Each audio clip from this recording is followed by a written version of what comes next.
Good afternoon. Good afternoon. Well, if you hadn't figured out by now, I'm from the South. And in the South, we used to audiences talking back to us. Okay? We got that. I know I'm up north or out east or whatever you want to call it.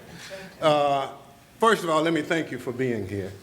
And there are two young ladies that you'll see darting around. Nicole Tisdale on one end, Hope Goins on the other. They are Mississippi young ladies that we brought up here to work in Homeland Security. They're the best and brightest. People told us that we just can't find qualified people. Oh, there Hope is. Raise your hand, Hope. As usual, I don't have my glasses, so I have to focus a little bit.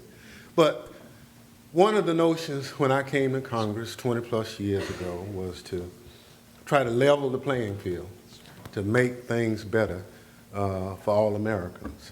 And so part of what we try to do is to facilitate what this great country says its mission is to serve all people.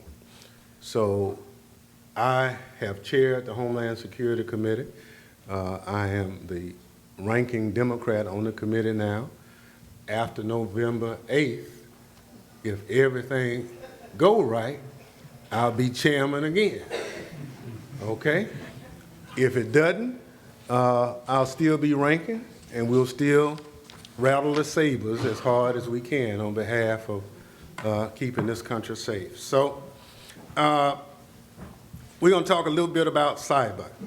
I always tell the story about my grandson, who's 11, calls me Paw, and just like the average 11-year-old, technology is not a threat. They'll do anything. My daughter, who's 36, years ago, for the young people back here, they haven't heard of, there used to be something called a VCR. And when the lights went off, it would flash 12 all the time. Yeah.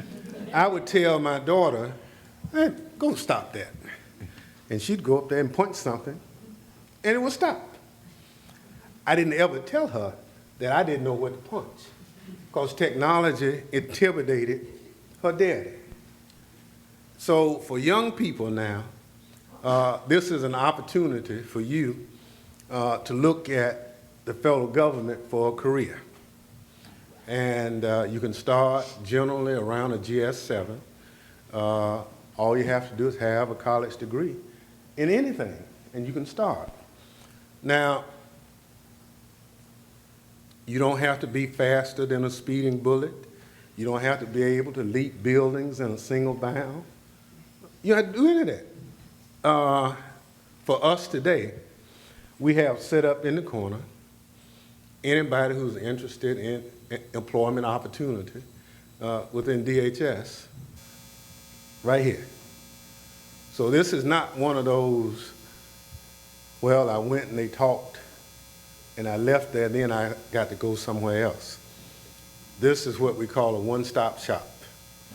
The last comment I'll make before I introduce our first speaker is right now 32% of the current cyber workforce is minority. Now you say, oh wow, that's good. But only 3% of that 32% is African American. So we have to do better. And so part of what we're trying to do here today is introduce you to some of those things that can get you energized in doing that. So the first person, and you hear all these titles and all that, don't you know, in this town, you know, you have a title and maybe you might have an office with a window. Now, if you got an office with a window, you somebody. You understand? Yeah. And God forbid, if you got a parking spot to go with it, doesn't get any better than that. So I'm about to introduce you to somebody who has a window and a parking spot. And so you know we about to hear good things, but our first person is the acting director of the Office of Personnel Management, Beth Colbert. Now, everything in this town has some kind of initial, OPM, DHS, HHS, EPA, God forbid, OIG, all those kind of things. But in terms of personnel management, this is where it all starts. And so we want Beth to kind of come and give you the overview of how this thing works. But eventually, we're going to get you to our panelists who will talk about their different aspects of what they do, and Beth will kind of facilitate that, and we'll have a good time. Now, as I said, I believe in interaction. So now, if you really feel like when someone finishes talking that you can't wait until the next person, just raise your hand, you know, and we're going to hear it. Yes, ma'am. I missed it. Did you say who you were? Lord have mercy. I really didn't, you know, and they say you should never assume, right? If you do, you know what the rest is. My name is Benny Thompson. I'm a member of the House of Representatives from Bolton, Mississippi. Graduate of Tougaloo College, Jackson State University, member of Kappa Alpha Psi Fraternity, United Methodist. I can go on and on, okay? But if you need to know some other things, married. So that good? All right. So I didn't ever tell her that I didn't know what to punch, because technology intimidated her daddy. So for young people now, this is an opportunity for you to look at the federal government for a career. And you can start generally around a GS-7. All you have to do is have a college degree in anything, and you can start. Now, you don't have to be faster than a speeding bullet. You don't have to be able to leap buildings in a single bound. You don't have to do any of that. For us today, we have set up in the corner anybody who's interested in employment opportunity within DHS right here. So this is not one of those, well, I went and they talked and I left there and then I got to go somewhere else.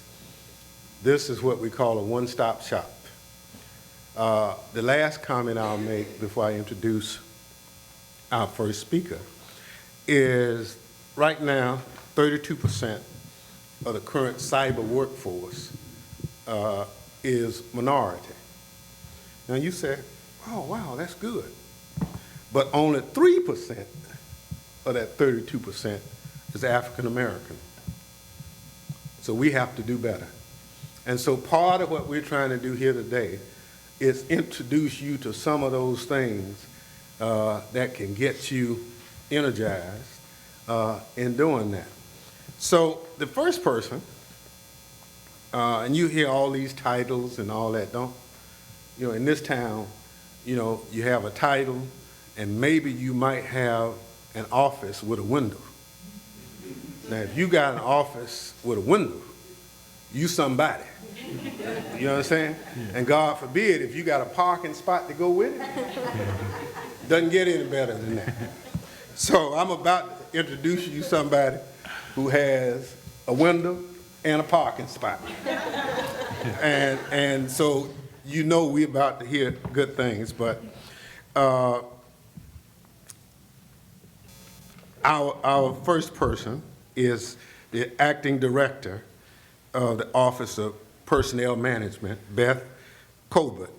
Now, everything in this town has some kind of initial, OPM, DHS, HHS, EPA, God forbid, OIG, all those kind of things. But in terms of personnel management, this is where it all starts. And so we want Beth to kind of come and give you the overview of how this thing works. But eventually, we're going to get you to our panelists who will talk about their different aspects of what they do, and Beth will kind of facilitate that, and we'll have a good time. Now, as I said, I believe in interaction. So now, if you really feel like when someone finishes talking that you can't wait until the next person, just raise your hand, you know, and we're going to hear it. Yes, ma'am. I missed it. Did you say who you were? Lord have mercy. I really didn't, you know. And they say you should never assume, right? If you do, you know what the rest is. My name is Benny Thompson. I'm a member of the House of Representatives from Bolton, Mississippi. Graduate of Tougaloo College, Jackson State University, member of Kappa Alpha Psi fraternity, United Methodist. I can go on and on, okay? But if you need to know some other things, married. So that good? All right. So I don't want this to be a stuffy kind of afternoon. So I want to kind of set the standard for us. So Beth, why don't you come and kind of kick us off? Thank you. Thank you. Thank you, Congressman Thompson. I do have a window and a parking space. I now know that that's what matters in the world. But I want to thank you for helping kick off this panel, for all the work you do, your support for the federal workforce, the incredibly important work you do around the topic of Homeland Security. And I want to thank the Congressional Black Caucus Foundation for inviting me to talk today about an issue that is very important to me, very important to all of you, and something about which I have a huge amount of passion. Attracting, hiring, and developing a diverse federal workforce, particularly in the area of cybersecurity, where we really need more talent. We need talent now, and we're going to need more talent in the future. So just a little bit, you heard that there's lots of initials, the Office of Personnel Management, or fondly OPM, as we call it. Sometimes when people hear that, they think, oh, you're the people who hire everybody for the federal government. That is not what we do. We help the people who hire people for the federal government.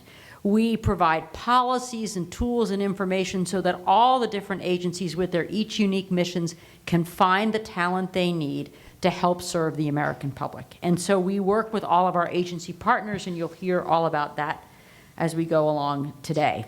We also help the federal workforce once they're here in terms of training, in terms of health benefits, and ultimately, as the head of our retirement services group would say, in retirement, every federal worker is our customer. So it's something we care a lot about, and I've got a lot of passion about. And before I talk a bit about what we're doing in the realm of cybersecurity, I want to just reiterate a theme that is really important as we do our work at OPM. And it is really about thinking about how, if we're going to get the talent we need in the federal government to solve the really hard problems that the federal government wrestles with every single day, we need representation from the country. We need a workforce that feels like the country, looks like the country, and understands the country, because that is the only way we will get the solutions we need to the problems we're facing. And so as we think about this question, a federal workforce that reflects the rich diversity of America is an imperative for the president, it's an imperative for me, it's an imperative for the entire administration. And we know that there's 18.2% of the federal workforce is African American, but it's only 11% of the senior executive service. That's the most senior ranks in government. So we've got work to do, not just on getting talent in, but in advancing and developing that talent in the federal government. And this is really important for many reasons. It's not a nice to have, it is absolutely critical. And the reason is we need that to deliver against our mission. It makes mission sense and business sense to have a diverse workforce. We need that talent, and we need to listen to those voices if we're going to have the innovative solutions we need to address the challenging problems we face as a country. One of those challenging problems we face as a country is in the realm of cybersecurity, something we've been very focused on at OPM and across the federal government for the past several years, increasingly so. And one of the things we've done is work on the President's Cybersecurity National Action Plan. Again, if you need an acronym, it's CNAP, C-N-A-P. And a key element of that plan is talent, cybersecurity talent, both inside the federal government and frankly across the economy. We need more of these skills. If you look at industry research, it says that there's roughly a shortage of about 1 million people, in terms of talent we need to fill cybersecurity jobs. And so as you think about opportunities for the workforce, that is an area which has real opportunities and where the federal government can and should be playing a leadership role.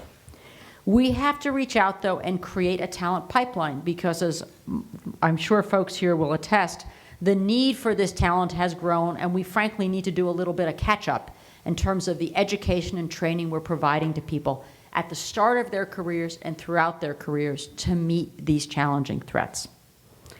At OPM and across the government, we are working to create this pipeline of talent. And we're reaching out to colleges and universities with strong cybersecurity programs, and especially to HBCUs, historically black colleges and universities, that have strong science, technology, engineering, and math programs and cyber programs, and those that want to build those programs given the needs they see in the marketplace. As the Congressman said, minorities comprise 32% of the federal cyber workforce compared to 12% overall, but we know, as he said, we've got work to do. We need that talent. And so we've been making some efforts on the part of OPM and with our colleagues across the government to reach out to help create that pipeline of talent. Last week I was in Tuskegee at Tuskegee Institute with the Secretary of Education, John King, representatives from the White House and the Department of Energy, as well as representatives from industry, talking about how we can work more closely with HBCUs and industry together to build a partnership of talent going forward. I had a terrific opportunity when I was there to meet with Fred Gray, who'd been Rosa Parks and Martin Luther King's lawyer, and is a faculty member on an OPM course we have about leadership. And one of the things he stressed to us was the importance of making sure we connect young people with opportunities, particularly areas where they are underrepresented. He was part of a day that was very inspiring, and he helps lead a class that the Federal Executive Institute, I said OPM helps do federal training. We have a training program called the Federal Executive Institute, and one of our core programs for senior leaders in government is called Leading Chains, Lessons Learned from the Civil Rights Movement. Attorney Gray is a faculty member there, and his presence at this program just made the day even more effective. We've also been reaching out on many different occasions, thinking about how I said, do we build more talent? Earlier this summer, I was in Atlanta talking to folks at Georgia Tech, Kennesaw State, Spelman, and Morehouse about what we can do to get more talent into these programs, and for us to be a little clearer about what it means when we say you can come work on cybersecurity in the federal government. What does that actually mean you do every day? How do you get connected to those jobs? How do we explain how to go from, I think that's really interesting, to there's an opportunity there that might be a fit for me? That's the kinds of things we're working on together. And so we're trying to think about how we build more interest in these programs and work on connecting people to opportunities in the federal government. And meetings like this with the CBCF is one of the ways we are hoping to spread the word, and I hope folks here will listen today about what these opportunities are. There's lots of ways to get involved at the start of your career and later in your career. One of the places we do that is through a program we have called Pathways. Pathways, as the name suggests, are different ways to get connected to federal opportunities. If you're still in school, we have internship programs through Pathways. If you're a recent graduate, we have programs. If you have an advanced degree, we have a tremendous leadership development program called the Presidential Management Fellows Program. We've actually added to the PMF program, again, sorry, it's got an acronym, a track for students who have science, technology, engineering, and math experience, and we're also contemplating adding one in cyber. So one of the ways to get connected, so that's one of the things we're thinking about, how can we do this? And when we talk about these jobs, I also want to emphasize that these opportunities are not all in Washington, D.C. 85% of federal jobs are not in the Washington, D.C. metro area. So as delightful as it is here, you don't have to be here to get these opportunities. We're also thinking about how do we attract people to the federal government when we know, as potentially when you're starting your career, you're facing challenges with having taken out loans to pay for college. We've started a program, and the president has a proposal to expand it in this year's budget called Scholarship for Service, the Cyber Corps Scholarship for Service, which provides scholarships for cybersecurity students who join federal service after graduation. We've had 2,000 scholars in this program already. 97% of them have come to the federal government for terrific jobs. We are looking to expand that program as we go forward. We're also working to make these opportunities more visible to you, and so I want to just urge you while you're here to get connected to these opportunities, to go look at USA Jobs, www.usajobs.com. This is the pathway, the way to get into federal service. Now, some of us will remember before the way to get introduced and find a job was looking on the web. And if you go back, it's the 20th anniversary of USA Jobs this week. 20 years ago, if you wanted a federal job, you had to go to a federal building, you had to go look at the bulletin board, see what was listed, you had to go back again every time you wanted to check. Not the most efficient, and I'm sure for some of you who are younger than I, you're thinking, really? Like you did? No, really you did. You had to go and post it. That's where the expression job board came from, because you went to the board where all the jobs were. Today, and in fact this week, we have recently just launched a redesigned website at USA Jobs. It's actually up there when those screens go back on color. And it's a great tool for people looking for opportunities. You can search for jobs in cybersecurity or homeland security. You can create a profile that you can come back and update over time. It is intended to be a great resource for people starting out, and it's got different ways of going on. If you're a student, there's a section there for students. If you're already in the federal government or looking for new opportunities, there's opportunities there. So it is intended to be a resource for all of you to connect talent to opportunities in the federal government. We've updated it so you can actually look at it on your phone and do all the great things. We've got a help center, we've got tutorials. And so as you come out of today, having been inspired by the folks on the panel to think about how you can make a contribution to public service, this is a way, as the congressman said, to turn that intent into action. And that's what we're hoping to do with all of you.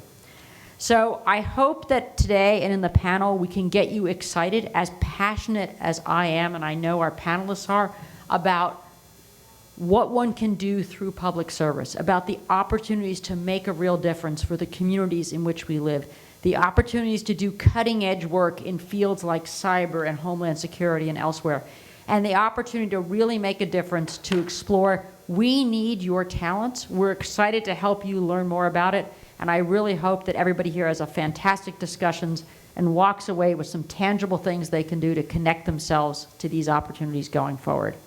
Thanks so much for having me here today. I'm really excited, and I will leave you to the panelists to get to the meat of the conversation. Thanks very much.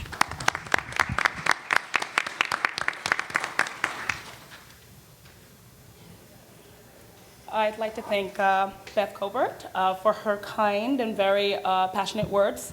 My name is Juliette Okafor.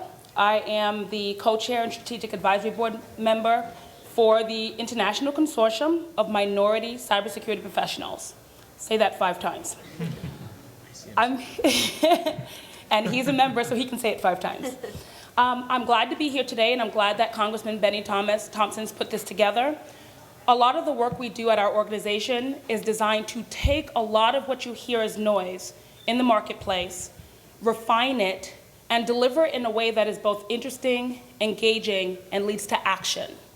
So many of the principles that she's espoused in her speech, I'm here today to tell you that I represent an organization designed to take it a bit further, to work directly with people who have an interest in joining the cybersecurity workforce, who either lack the soft skills, the knowledge, or the technical capability in order to do that work. My background is that of an attorney. Years ago, I decided I wanted to be Matlock. I got to law school, turns out Matlock's not so interesting. And so when I started to look into the marketplace to see where I could use my talents, it turned out that I could either work in an office all day and read briefs, or I could go into sales. Turns out people don't like salespeople either, but I still do that today. But what it is that I find that I've been able to do as a salesperson is I'm helping the cybersecurity industry to sell itself to viable and qualified candidates. And I do that on a daily basis. And in my role as the co-chair, what I do with organizations, agencies, is we talk to the brass knuckles about what their organizations have to offer our members. And what I want to share with you today is that there is a variety of opportunities, a variety of new prospects, new perspectives that the federal government can provide. As you've heard, much of the growth in cybersecurity will be in and around the federal government, and it will continue to drive the overall marketplace. And the reason for that is cybersecurity has now become a national security threat. It is no longer something about gadgets and gadgets. It's about how do we use the people we have to protect our information, our IP, our global workforce, and what's important to our nation. So in the situation where new candidates, people graduating from school, people in technical schools, want to do something to help their country, the idea is go into business, go into the government, find opportunities to serve, and cybersecurity provides that. So I want to walk through a little bit of the data points that the industry is showing and share with you a lot about what it is you're going to see as trends, and then also after that, following that, we'll move straight into the panel. But the reason why I started first with my background is that I'm not a traditional candidate for cybersecurity. I serve now in third-party risk. I am sitting on a diversity organization, the board of it. But what you'll see is that all it required of me was a willingness to learn, the ability to sit and gain knowledge, and then the willingness to then share and bring others in. And so one of the things I like that I see often now is President Obama specifically has designated about $62 million of federal government money in 2017 towards increasing cybersecurity education. Further, 25 million of that will be going to HBCUs. So, and these are historically black colleges and universities. These are schools that have high-level technical programs, often not spoken about. But what you'll find is that the Obama administration, the Congress, and other agencies have dedicated significant resources to both growing the workforce, educating them, and retaining them. So the White House just released a few interesting stats. So the first ever federal cybersecurity workforce strategy, like I said, is proposing $62 million in 2017. And further, last year, in this year, 2016, about 3,000 new cybersecurity people were hired in the federal workforce, which is a huge number of opportunities for people who are looking to not only have a quick pipeline into cybersecurity, but also an educational investment made into you that then they're asking you to deliver in the form of a job that with the government allows you to stay in one position, in many positions, to grow your career over 20 to 30 years. OPM specifically, as we heard with Ms. Colbert, is estimating that minorities make up only 25% of the workforce. Further, African Americans, about 3%. So 22% are made up of minorities in the workforce, are made up of non-African Americans. OPM also estimates that 25% of the current cybersecurity workforce are women. So as you can see, we've all acknowledged, and I believe the agencies have acknowledged, the federal government has acknowledged that there is a ripe opportunity to bring more of us into the industry. And further, as she's mentioned, and as you'll see with regard to USA Jobs, this is a great time for you to begin to apply and take advantage of all of the positions, the roles, the education that's provided to you.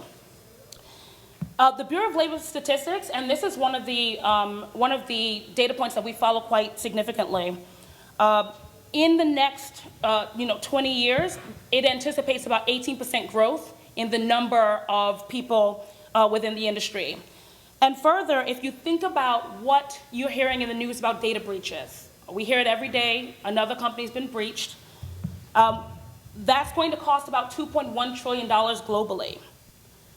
And as of 2015, that cost actually was estimated about $400 million. So if you think about it, people have to invest in cybersecurity. The government's willing to pay cybersecurity experts. And further, there's a huge range of talent available that is both able to work, willing to work, and is just looking for the right opportunity. Events like these help to bring all of those together. And so what I want to do is take the time now to move quickly into our panel and introduce you to each of our panelists and let them share their own experiences, tell you a little bit about themselves, and then speak more specifically about their individual companies, agencies, and as individuals they're doing in order to reduce the gap in cyber and also help to increase the number of us within the cybersecurity workforce for the federal government. So first, I would like to introduce, moving all the way to my right, Mr. Michael Pashirs. Is that correct?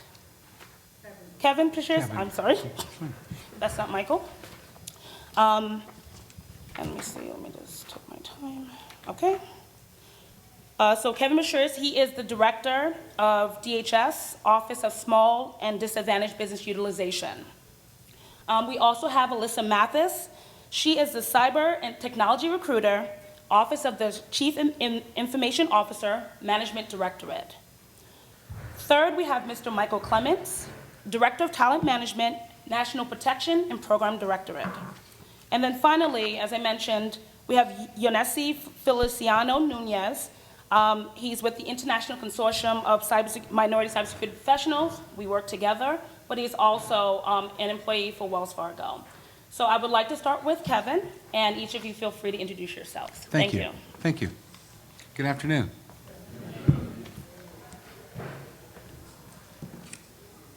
Well, first, let me thank Congressman Thompson for the kind invitation. Let me thank Hope Goins for coordinating my participation. And let me briefly introduce my colleague, our Deputy Director in our office. Oh, sorry. Sorry, is that better? Yes. Thanks, sorry about that. Oh, thank you, Jeffrey. My colleague and Deputy Director, Darlene Bullock.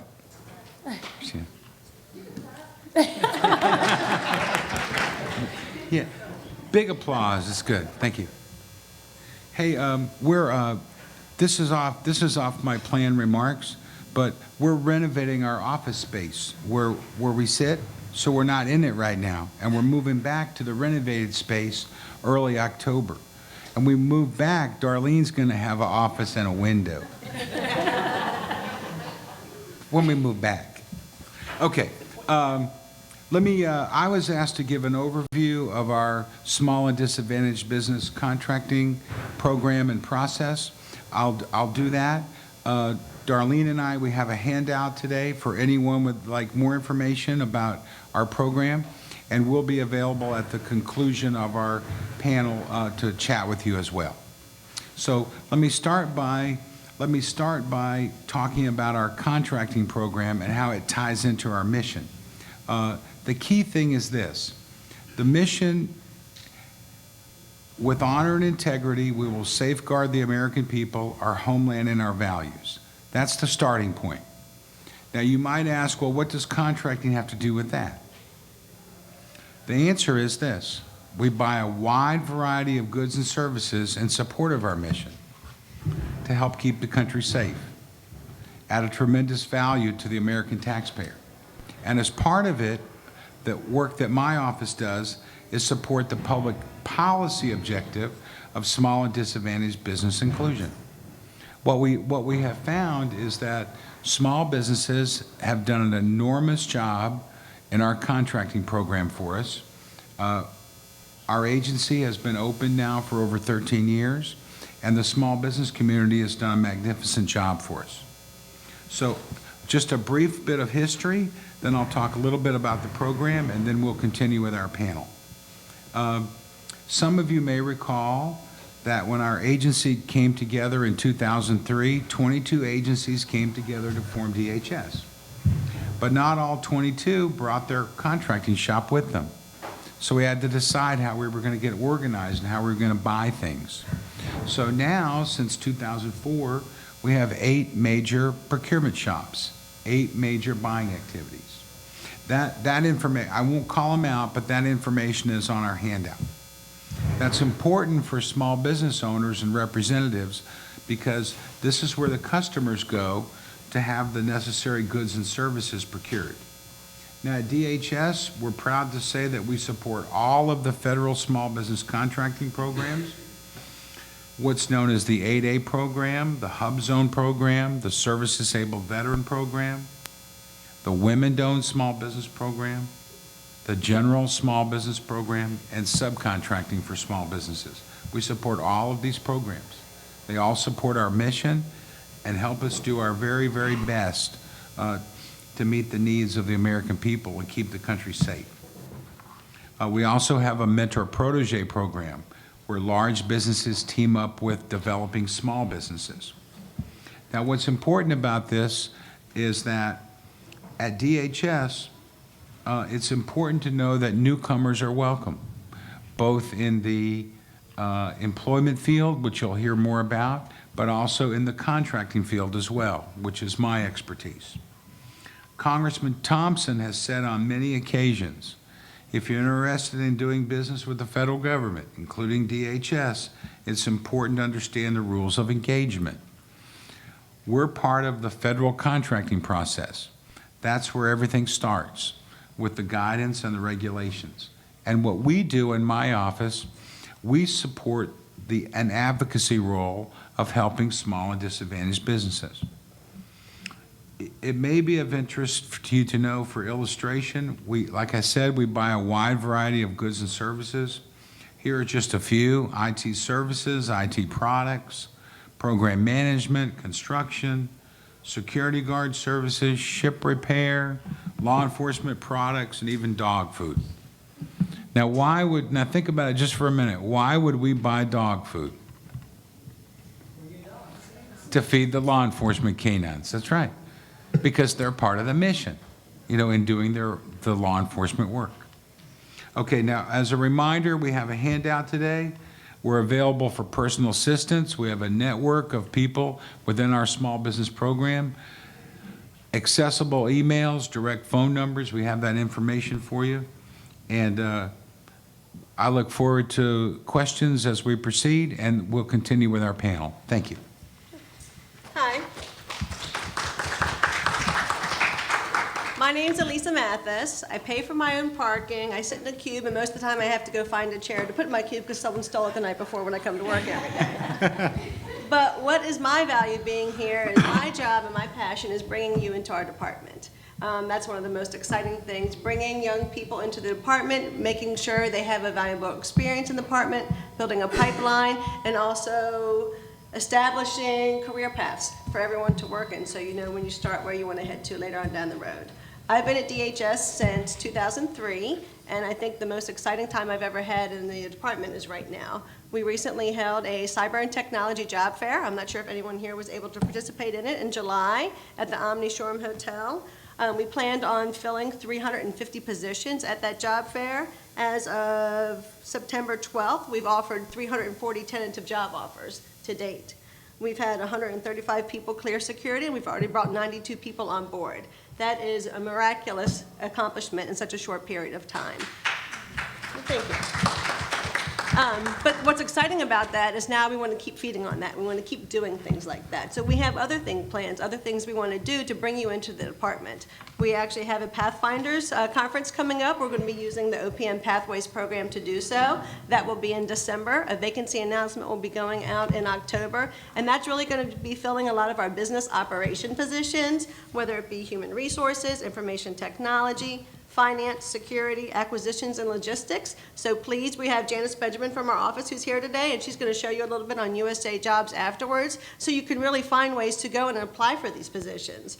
We also have a cybersecurity volunteer initiative program where we bring students in who are in 2- and 4-year degree programs, and they actually serve through an internship through the summer. Very valuable experience, and these are the things that we want to do because we want to build a pipeline. We want you to come intern with us for a few years, and then we want you to come back to serve your federal term with us at DHS. We have a lot of open announcements that are going to go out also. We have a program analyst IT acquisition announcement. It's something that will be hiring people between the 9 and 11, and we'll be sharing that across DHS with all the components to try to fill critical vacancies. We also have currently 400 positions open on USA Jobs. Those are in a wide range of different series and specialties, but of those, at least 10 of those vacancy announcements are IT related, as of yesterday when I checked the sheet, and those are to fill multiple vacancies across the department. So please, I mean, we want you to come work for us. It's an exciting time, we have a very exciting mission, and we're building lots of programs to make sure we can bring you on board and keep you on board, which is the most important thing. So we'll definitely do a little demo at the end of the session on USA Jobs and show you how to find all this valuable information for us. And I'll hand it over to Mike. Great. Thank you and good afternoon. My name is Mike Clements and I work at I'm going to try to avoid acronyms as much as I can as we're going through this discussion, but the National Protection and Programs Director at NPPD.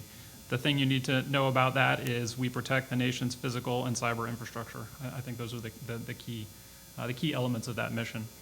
Cybersecurity and communications is the principal place within DHS where we do the cybersecurity mission.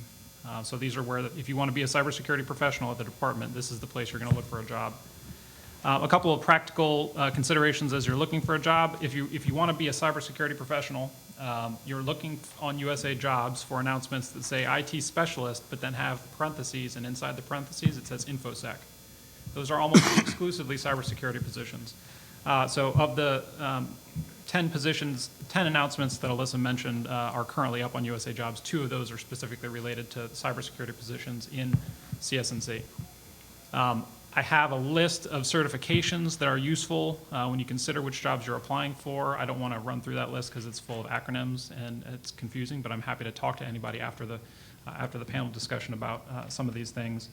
But as you can imagine, it's kind of the standard IT stuff. It's software engineering, it's penetration testing, forensic analysis, and enterprise architecture development and systems engineering. So those are kind of the meat and potatoes kind of certifications and skills that you generally need to get into cybersecurity positions. One thing I want to emphasize, and both Director Colbert and Alyssa mentioned the Pathways programs. We are a big fan of Pathways in NPPD. So I actually have one of our recently onboarded interns is here if you want to ask questions about the Pathways process.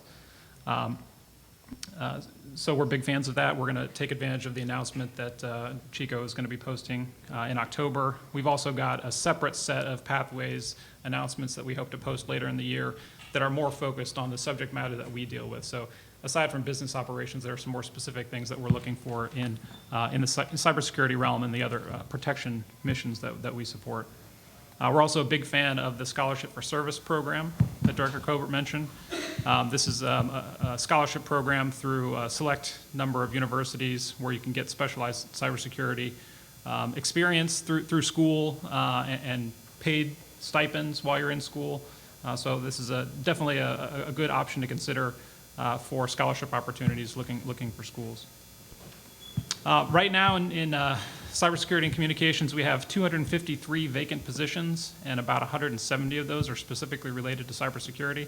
So that just reinforces what we've heard in our discussion earlier today. The need is dire in the federal government for these positions, for this level of expertise. Another thing that I want to highlight that Congressman Thompson mentioned earlier was willingness to learn. So I think that's an important consideration here. A lot of the skills that we need are trainable skills. So we need trainable people. We need people who are willing to learn and to take advantage of some of these opportunities that we have. You can start in a Pathways program as a regular IT person and build some of the skills you might need for these more specialized cyber positions as you go through the Pathways program. So they're great opportunities. There's a lot of great opportunities, as Alyssa mentioned. It's an exciting time right now. The cybersecurity mission space is big and important.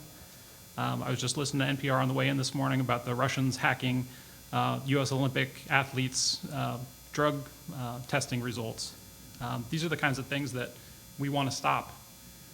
So we need talent like you to help us do that. So I think that's probably a good place to end. I'm happy to answer questions at the end of the panel and look forward to talking with you. Well, good afternoon, everyone. And I guess that finalizes with me over here. So I wanted to thank, obviously, my esteemed panelists here, Congressman Thompson, and everyone else that helped put this together, and for inviting me here today, and obviously you for being here on this afternoon. So I guess as the bookend here, I guess the reason that I'm here is as the poster child of a cybersecurity career. So my jobs in cybersecurity and my career started about 19 years ago. Basically, I started out as a systems engineer. I went down to a security conference back in '97, and I came back to the office. I worked at a critical infrastructure provider in New York, and I came back and I said, at that time, cybersecurity was not a coined term yet. And I came back and I said, hey, we have some issues around security, and somebody needs to focus on that. I was lucky enough at the time, my managing director turned around and said, you're it. So whereas today you have so many great opportunities for folks to not only help with your learning and provide you opportunities to get better within this field, I had to build that on my own. So why is that important, right? Now that I've been working in this field for 19 years, I feel that there's definitely a need. As you have heard, there are a lot of vacancies, but there's a big gap today. The attackers are getting better, faster, and more efficient in what they do. So we need a diverse workforce.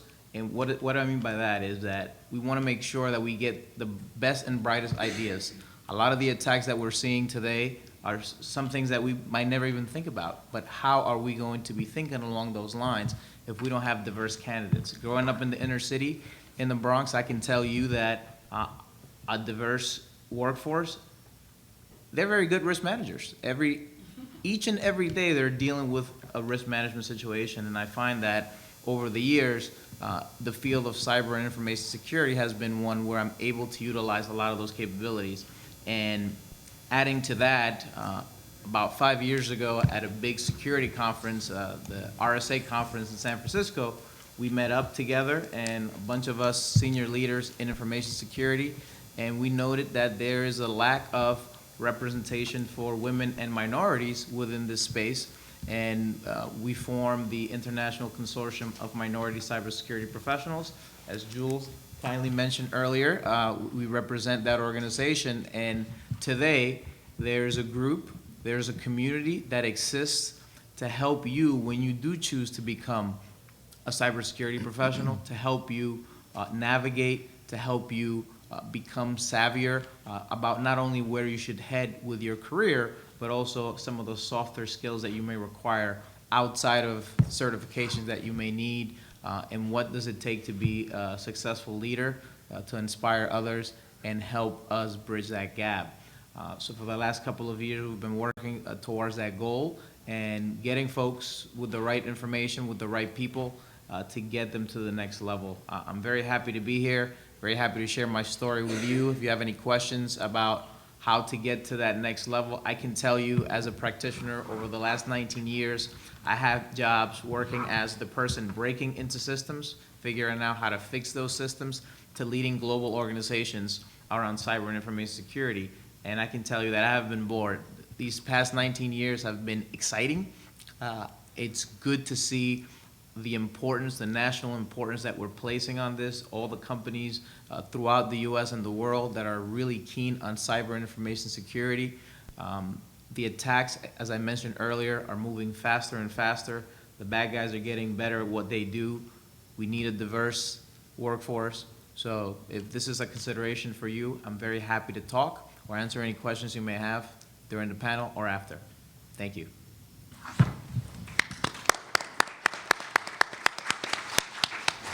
All right, thank you so much for introducing yourselves. The next segment will be questions from the audience. I'm hoping to wake some of the guys in the back who are sleeping. But this is your chance to ask directly questions to those who maybe expressed something you thought was of interest or you would like to, in an area you'd like to know more about. So does anyone want to start? Please feel free to raise your hand and we will have someone come over to you. Sir? Say your name, please. Yeah, William Clyburn. We do a lot of mentoring with public school students here in D.C. And a lot of it's about we're trying to get them in STEM and trying to get them into college, but everyone doesn't go to a four-year college.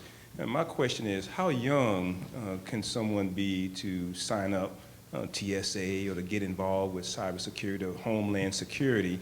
And how do they know about these forums at the Omni Showroom that you have? Do they go to the counselors? Because a lot of the kids or a lot of the counselors don't know that you have those forums. So what's the best way to reach them and to get out to them so that we can try to get more people in the pipeline? So I'll take a quick stab at it. Thank you, sir. That's a great question. The Pathways program that we talked about earlier can start as early as age 16. So you can be a high school student and engage in the Pathways internship program. So those announcements come out regularly from all federal agencies, post announcements about this program. So that's a great opportunity to get started. There's a couple of programs that recently started in DHS that are focused on DC public schools, as you mentioned, and Baltimore City public schools as well. So we had some interns who were interested in applying through these programs, and I can't remember the names of them, but I can certainly get those for you before we leave today, if possible. For the other positions, I think cybersecurity poses a unique challenge for federal hiring because a lot of the people who we're looking for with cybersecurity skills may not have a college education, but they may have years of technical experience doing hacking. So we have to figure out ways to accommodate the skill set without filtering out candidates simply because they don't have a degree. So I know that there are initiatives underway at OPM to look at ways to address this challenge. Certainly we have a long way to go as a federal government, though. Previously, we have actually brought volunteers on from high schools to serve as interns in certain capacities within MPPD. And we also, I know like the Cybersecurity Student Volunteer Initiative, a lot of that is students who are already enrolled in the 2 to 4 year program, but it's a volunteer initiative to get them to start building towards that federal career. Janice, that's my colleague, Janice Benjamin here, for the student through the high school program, is there something that currently exists that we utilize to bring them on board, or? Normally, under the Pathways program, the intern program is what we utilize to bring in high school students. Okay. And so how do schools know about it? And is it email or they just have Announcements usually go out through USA Jobs, which will be able to do a demo after this session, and they usually go out within the October timeframe because you really want to make sure the announcements go out and you're able to hire and select the students so you can get them through the process so they can come on board during the May timeframe as soon as they're out of school and spend a full summer being able to do different projects and work on different things to enhance their skills. So. Thanks. I think, follow up to Mr. Clyde's question is that, educators and school counselors, do they know to go to USA Jobs? Or where do they go? Probably not. It's, Yeah. And how do they find out about that? one of the things that my team would like to do in working with the Cybersecurity and Communications Directorate, we've been so busy trying to put out the fire of bringing people on board as fast as we can that we haven't thought strategically about how we want to do this. So whether it's a 1-year plan or a 3 to 5 year plan, we would like to do some more strategic planning. And part of that is communications and outreach, and part of that needs to be engagement with secondary, post-secondary, colleges, vocational and technical schools, to broaden the audience to which we are promoting these positions. I'll also mention that so I have 3 programs within my division: student programs, which includes the Pathways, recruiting, so I have a cyber recruiter who's here today, and diversity and inclusion. So Dr. Frazier here in the front row is NPPD's diversity and inclusion lead. So we want to bring those three elements together as we plan so that we're making sure that the widest possible number of people across the country of all groups are aware of the positions that we're offering and are aware of the skills that they need to get these positions. So we need to do a better job, there's no question about it, thinking strategically about how we want to hire cybersecurity professionals. Great. And just to add a little bit to that, ICMCP is actually working to create a destination for those who are at DC schools and other school systems to find opportunities within the government and in other sectors. So just wanted to add that. Does anyone have any questions? Any other questions? Okay. There are a couple of other things. I'm in the top. Okay, sure. So I need to make sure I introduce myself. You have the floor. Some of the things that kind of stop folks from getting employed, I think we need to talk a little bit about that. They're not so great that they can't be overcome. But if you know about them going in, you can fix it.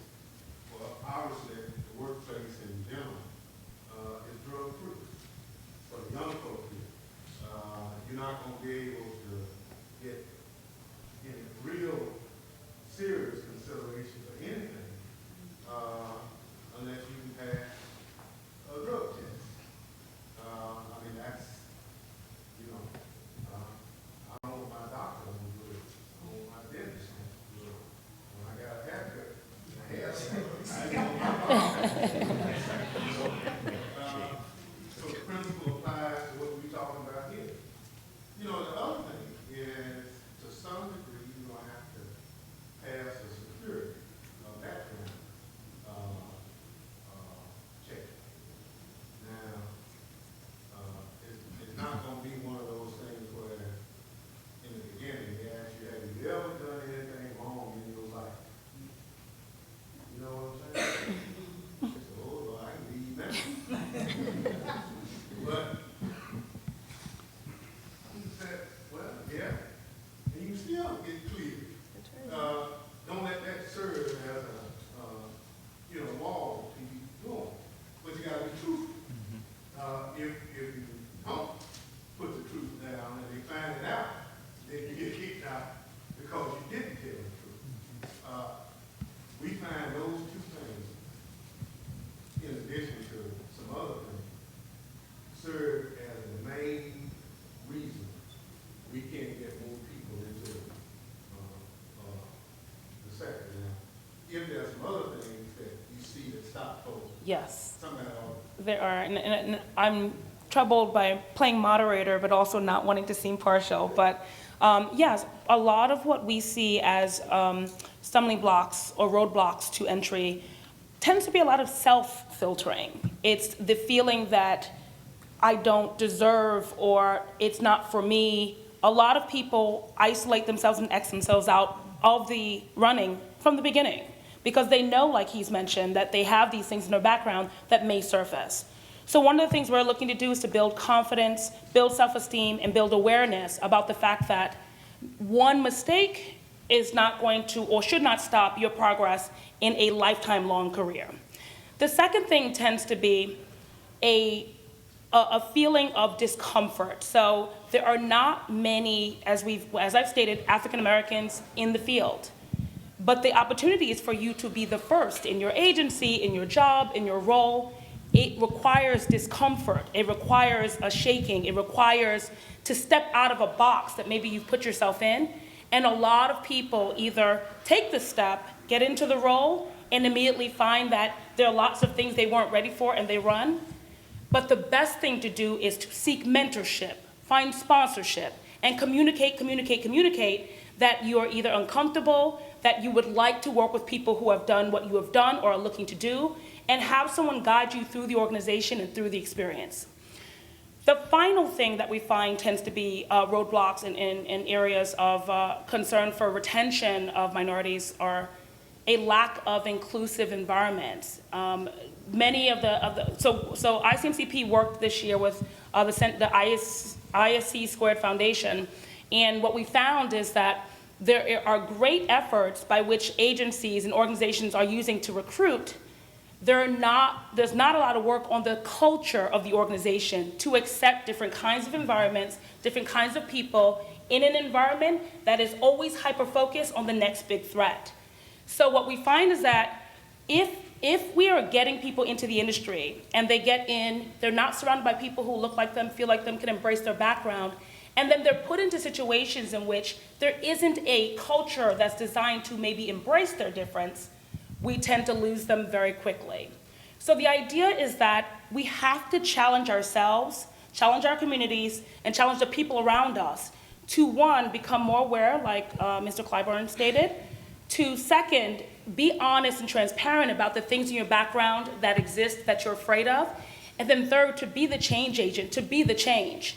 If everyone who gets into the organization leaves, we have a hard time getting more people in because we're constantly refilling the roles.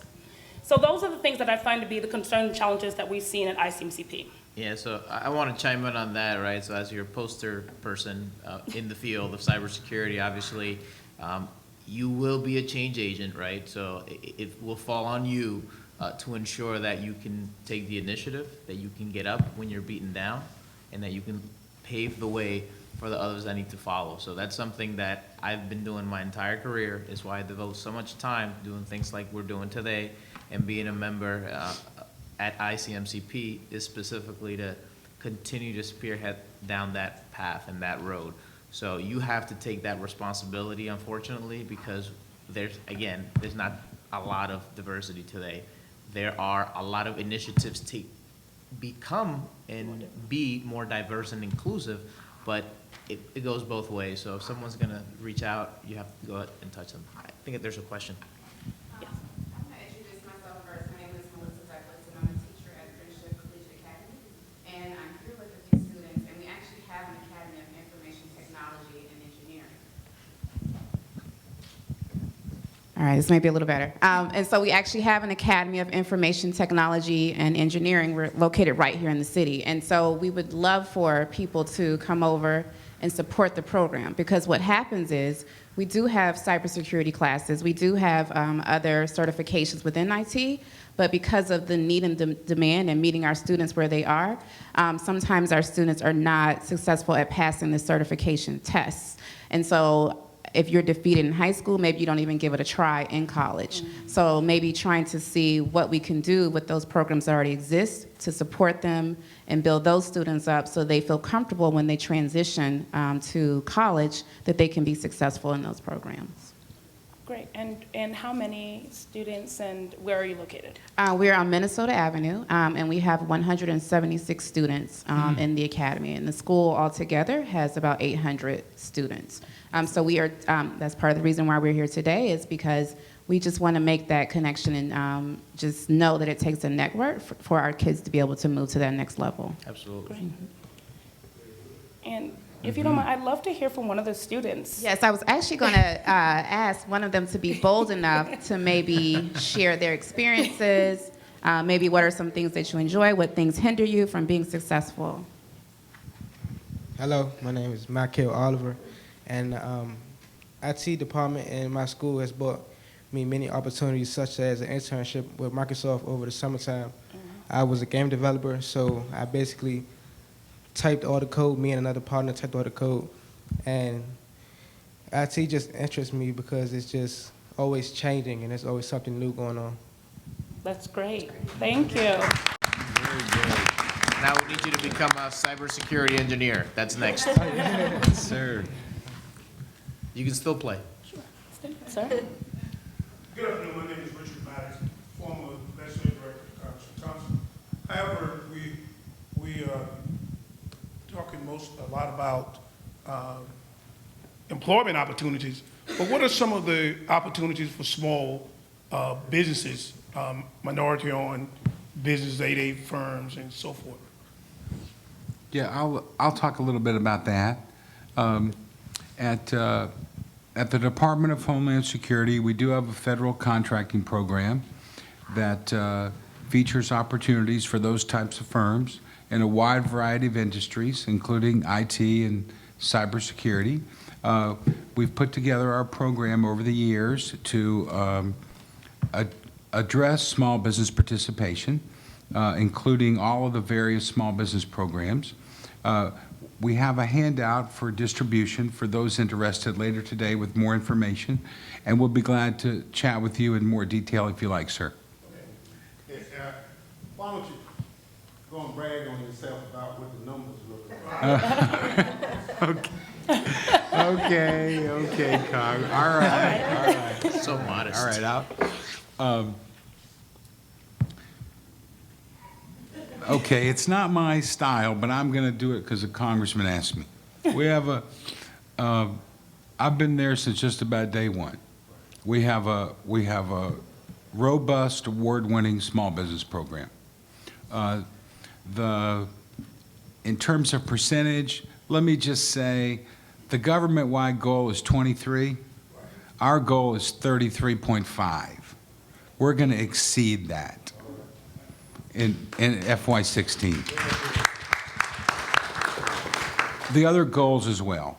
But now, this is the way we have a general measure. There's a lot into it, but people identify with it, so I'll just share that with you. In fiscal year 2009, the SBA started a letter grade annual scorecard system. Like school, you get a grade like A, B, C, D, F. We've gotten an A 7 years in a row, and we're about to get number 8. Oh, congrats. Okay, my last item, he got me started now. No, Mr. Thompson's a gentleman and scholar. We're the largest federal agency to have such a track record. Great. Okay. I guess one other question. Recognizing that your agency has they get A's, won't you credit your success to, or who would you credit your success to? That's a good question. It was all because of me. No, that's just a joke. That is just a big joke to anybody who knows me. No, it's a very good question, sir. It's a combination of efforts. It's a combination of things. Let me just share a few of those with you. Senior management support, the resources needed to do the work, the commitment from the various contracting and program office leadership around the department, the track record of the small businesses that are under contract with us, our willingness to meet in the middle and create opportunities, the willingness for small businesses to put their best they have to offer forward, submitting very, very fine proposals. Their performance overall has been outstanding, just outstanding work in all of these various industries that I've talked about. The men and women who own these companies come from all walks of life. I was thinking as I was listening to some of our HR work and some of the educational opportunities that were mentioned. I've been to Tugelo College. I've been to Jackson State University. I've been to many, many places all over this wonderful country. One wise small business owner, I've asked many, many thousands of companies how they were successful. And I thought of one thing. This is a gentleman, I haven't spoken to him in a while, but I've known him for many, many years. And I asked him, how did you do it? How did you build this company? And he started with his background, and this is how he answered the question. He said, it's the 3 E's. And I said, well, what are the 3 E's? This is what he told me. This is not original, so I can't take credit for it. Education, experience, and entrepreneurship. He got his education. He got hired at a large IT integrator kind of company. He learned this trade, and then he struck out on his own and opened his own business. He's done very, very well, and I always remember what he said. That doesn't have to be a path for everyone, But that could be, that's what I think everyone needs to understand. That could be your path. What a wonderful name of this program, Pathfinders. Gosh, you couldn't even come up with a better name than that. So anyway, Congressman Thompson, thanks for the commercial part for me. And that I thought would be interest to the group. But the point is, in those great numbers, he did not sacrifice quality, Yes. nor did it cost any more to achieve the goal. And so we got diversity at a better cost-wise and qualification-wise than if we just hired all majority companies. So this notion that if we involve diversity, we have to lower our standards or that it's going to cost more is in fact not true. And so Mr. Bashir, the shop, has been able to demonstrate that we can keep America safe, but we can work with small businesses, we can work with women-owned businesses, and still get our money's worth. And so all the naysayers out there, we say, we don't tell them where to go when you're mad, but just say, go to the small business operation and you'll see. Because some people still don't think small and minority-owned business can measure up. And that is a good demonstration that not only have we measured up, but we've exceeded expectations. I guess I'd like to take sort of a poll of the room before we go to your question. I'll be with you in a sec. How many people here are interested in opening their own businesses? Okay. How many currently work for the government in some capacity? How many of you are students? Okay, great. And how many, after today, will be looking further into cybersecurity? Everybody's hand should go up. All right. Thanks for your patience, sir. Your question? Yes, in terms of, hi, my name is Ignatius Cobb. In terms of the small-owned businesses that you contract with, what percentage are black-owned companies? And also, with respect to the USA jobs, I know you can go in there and you can post your resume. Are any of the federal agencies doing anything to whereby they have a headhunter who goes out and kind of look for talent based upon someone's resume instead of someone going and physically applying, for a job? My wife and I, I'm a CPA. My wife, she's had a lot of experience working with the federal government, contracting with the KPMGs, Deloitte & Touche, and she has applied on numerous occasions for federal jobs, and she hasn't gotten it, and she's very frustrated to the point whereby they're probably not looking for smart people, because she has all her certifications, all this experience. We even get our contracting number, and we responded to RFPs. And we haven't been successful. So we are a little bit frustrated. And the other question I have is that I know there's a Department of Homeland Security is opening a location in Southeast DC on a Castilla area. And my partner and I are looking into the possibility of opening a restaurant in DC. I just want to know if you are aware of any opportunities that are going to be in that southeast area. I think it'd be best to kind of segment the questions. So I guess let's start with the first question. The first question just has to do with, so you have a great track record when it comes to small-owned business. What percentage are black-owned businesses? Well, I can get that information, but I don't have it with me today. Okay. But I'll research it and get it to you. Okay. What's that? Yeah, but like one of our other speakers, the way it's collected for me is in mass. You know, it's African American, Hispanic American, you know, it's added together.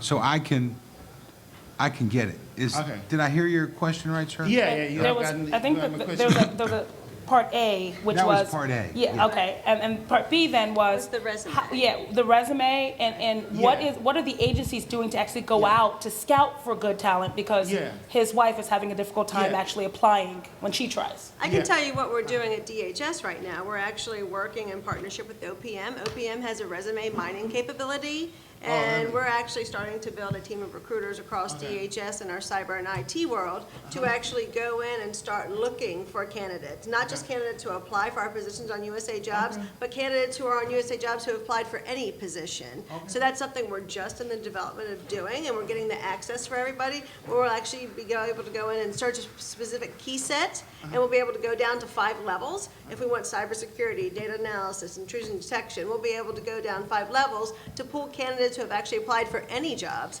across USA Jobs. We'll be able to look at their resumes and then share information on upcoming vacancies. So that's one of the initiatives we're working on to kind of help that solution. Regarding the location, that one I don't really know the answer to. I'll reach out to my colleagues in the audience to see if they know some of that. Jeffrey Reddick from DHS. Southeast, I believe you're talking about our headquarters there. The department has a headquarters consolidation project, which the congressman has been supportive of. Can you hear me, or do I need this? In Southeast, the big project that we have right now is actually a joint DHS-GSA project. It's called the DHS Headquarters Consolidation Project. You may not realize that DHS is spread out across 50 locations in the National Capital Region. There's not one DHS building or hub, and that's what, with Congress's support, the department has been building. And GSA is the lead. Think of it like the developer. We're going to be the tenant, moving into that facility. That's the biggest project that I know in Southeast right now that involves the department. It's on the MLK, right across from the DC 911 Center, if that's what you're talking about, sir. The contracts on that are all are GSA contracts for implementation. The Coast Guard headquarters moved out there a couple of years ago. Does that,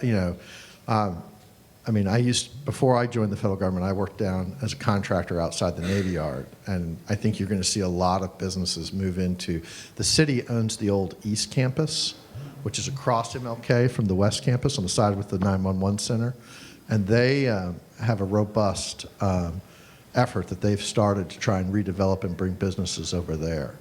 That's about all I can tell you that I know in Southeast. I hope that's helpful. For the current contracts on redeveloping it, it's mostly construction. Grunley has got the big contract for the historic center building on the St. Elizabeth's West Campus. I'm not aware of what contracts are pending for work there. As far as hiring individuals, they do have an employment trailer there, but it's more for manual labor, sir. For neighborhood, things of that nature. You would have to check with GSA for the details on the implementation. Like I said, we're the tenant. We tell them, hey, we need a building with 4 walls and IT cabling of this nature to meet this standard. And nice gentleman over there probably knows more about IT cabling than I ever will. And then GSA has to do those contracts to get it. One of the tenets, I guess, that he mentioned with regard to frustration about getting into some of the jobs within the government. In many of our conversations, the repeated concern is the length of time it takes in order to get responses back. What are your organizations do to reduce the time in which you're responding? And then further, what can a candidate do to increase their likelihood of success in securing a job?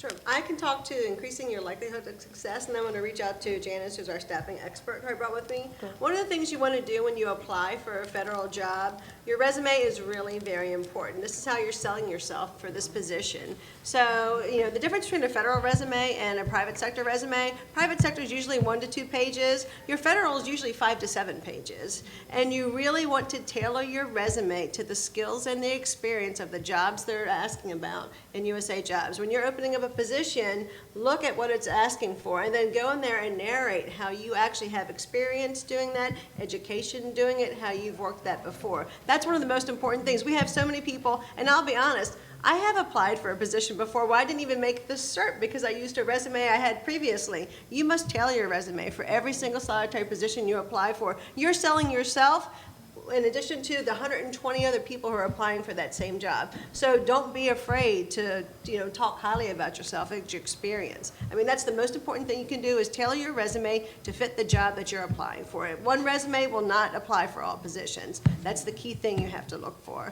I'll get to you. 1 second, sir. Now, Janice, can you talk a little bit about the other part of it? About what do agencies do to kind of improve the process if they're not hearing back from someone regarding a position or... One of the things that they work. Hi, good afternoon. One of the things the federal government has worked on is the time to hire. So basically looking at the overall process, because we hear that a lot about, I applied to this job, it's taking me, let's say 10 months or so to, of course, come on board.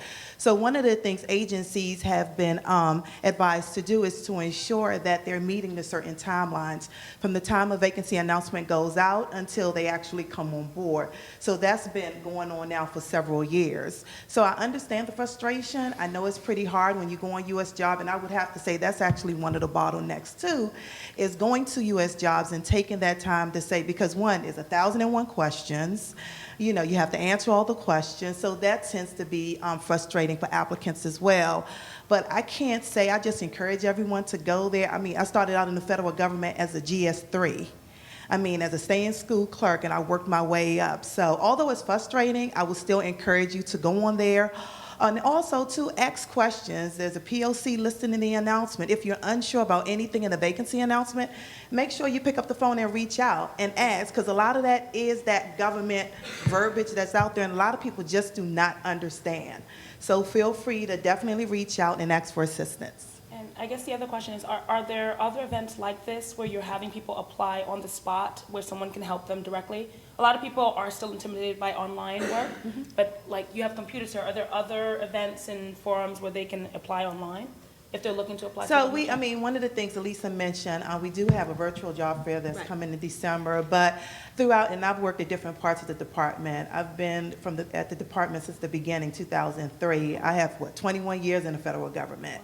So I would say that throughout the federal government, they always attend there's always job fairs, and DHS is a big promoter when it comes to hiring on the spot. We do that quite a bit across the department. And we also have some of our partners from other federal agencies as well that hire on the spot. A lot of them are advertised on USA Jobs. It just depends on the marketing. A lot of times it's Washington Post, sometimes they announce it on the radio. So there's different ways to find out about that, but for DHS, for the most part, we do that quite a bit as far as sponsoring job fairs, hiring on the spot, because that's the best thing you can possibly do for someone, being able to walk out of an event and say, I have a tentative job offer in hand, and that's something that we do pretty much. I would say based upon the success of the event we had in July, we will definitely be doing more of those, and I look forward to it. And we're hoping this time our time period to get a lot of marketing out. We certainly worked through our diversity and inclusion office, and we made sure we got information out to a lot of their distro lists and the universities.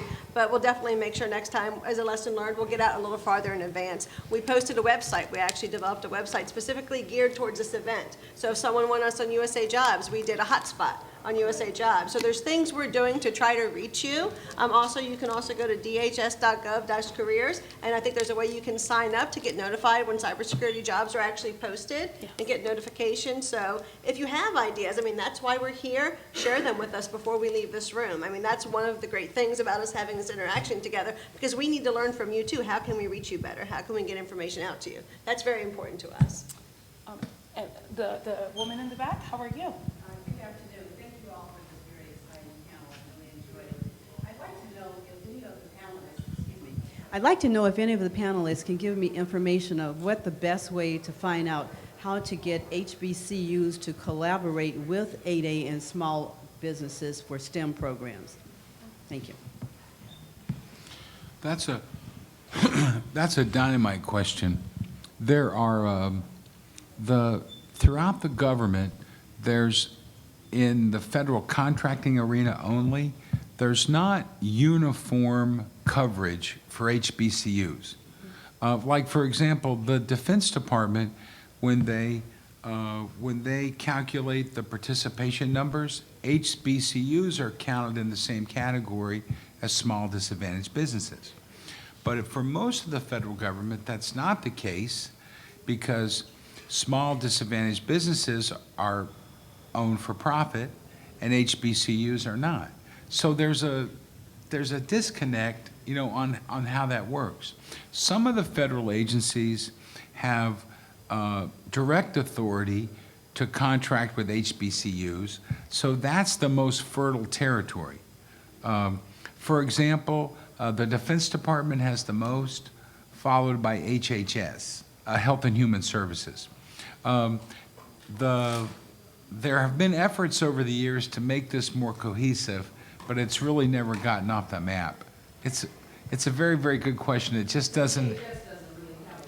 No, we don't. But it's more so. It's not for lack of desire. It's for lack of authority. You know, lack of some rationale or authority to do it. Yeah, and what you'll find is that if you sort of Google STEM and SBA or 8A, you'll find some opportunities where there is some work being done, but I can imagine it'd be difficult to go through each agency. Two of the organizations that I'm familiar with that could help in that is ICMCP. A lot of the work we're doing now is in building out SOCs for academia. So what we recognize is when we do have students who come out with certificates or from degree programs, they lack the requisite experience in order to get the jobs. What we're doing is building out SOCs with donations from government agencies and large companies with hardware and software that we're putting in schools to then provide those students with the experience they need in environments they're comfortable with. So that's one organization. But prior to this, I actually worked for the United Negro College Fund Special Programs Division, and we went to Tougaloo and Jackson State and a number of schools, Oakland, a number of schools.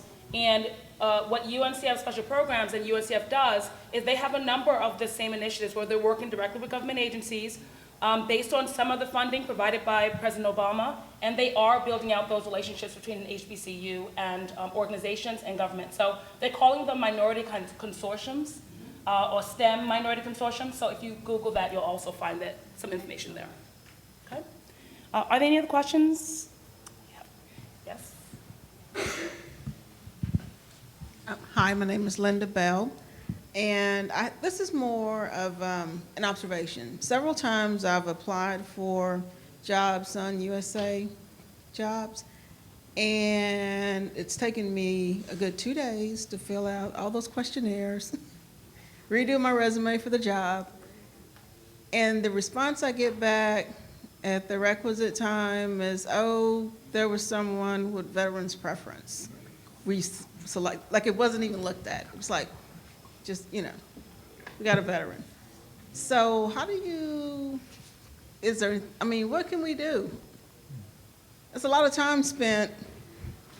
Well, depending upon the hiring authority that we're using, veterans preference applies for a lot of the positions. And really, that's a law and it's a requirement depending upon the authority we're using, so we have no way to bypass that, and we don't want to because veterans is also a very big program within the agency.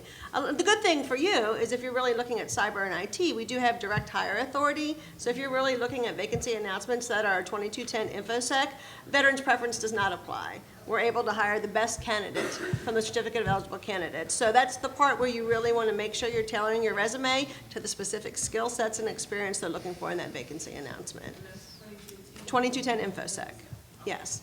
Janice, did you want to add anything to that? Or? I also wanted to say, too, in addition to the 22% on InfoSec, we have direct hire for the management and program. I'm sorry. We also have the direct hire for the management and program on the acquisitions, IT acquisitions as well. So if you have a skill set there, we have direct hire, and veteran preference does not apply as well. Great. All right, I want to thank, anyone who has questions, feel free to approach any of the panelists after we conclude here. But I wanted to thank everyone for joining us today. especially Congressman Thompson, I believe, who stepped out, Hope, who's done a lot of work to pull this all together, and of course, everyone on the panel for all of your time, your commitment today, and then answering the questions. What I hope that everyone sort of heard and learned here is that the federal government has dedicated a lot of its time and is committed to finding opportunities to both increase and enhance the cybersecurity workforce, but I also believe that you heard that there's a way to go. So when we recognize that, we have to put it upon ourselves to do the work. And in the situation where you don't know where to go, there are people like ICMCP, and then also I would take a card of someone on the panel and see if they can help you more directly. But I wanted to thank you all for your time today, and feel free to connect with me after, and thank you so much today. Thank you. Thank you.